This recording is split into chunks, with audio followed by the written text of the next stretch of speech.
М со долна црта Јовановска прашува што да јадам нискокалорично кога ме фаќа глад и криза за благо.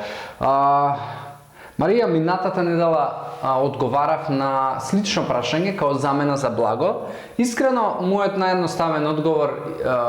сигурно можеби веќе си го применила, а тоа е да седнеш на Google и да пишеш дали на македонски, дали на англиски, не знам, благо со калории помалку од 150 и ќе ти излиста милион рецепти. Но работата не е,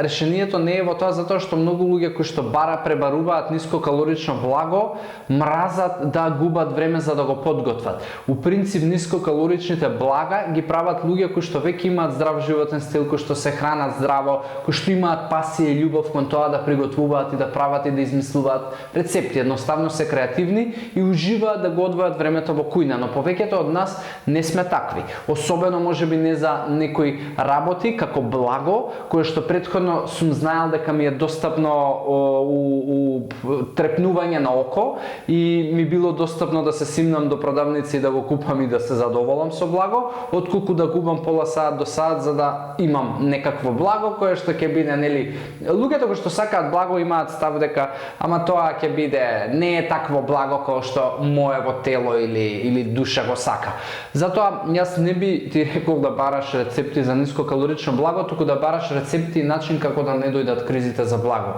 Зборував и пред некоја епизода за замени за благо дека не треба да бараш замена за благо, туку треба да бараш начин како да не дојде кризата за благо, а тоа се случува затоа што имаш нередовни оброци, неквалитетни оброци, телото не е задоволено нутритивно и не е задоволено можеби калориски и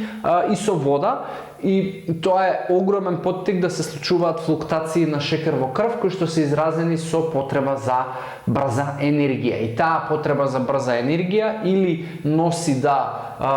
посакуваш благо или грицки или тесто или енергетски пијалоци или кафе, затоа што мозокот препознава брза енергија во тие ствари. Така да рецепти имаш на Google колку што сакаш за нискокалорично благо, али јас би одел со друг совет и би ти рекол прво да ги исконтролираш кризите за благо, односно да направиш,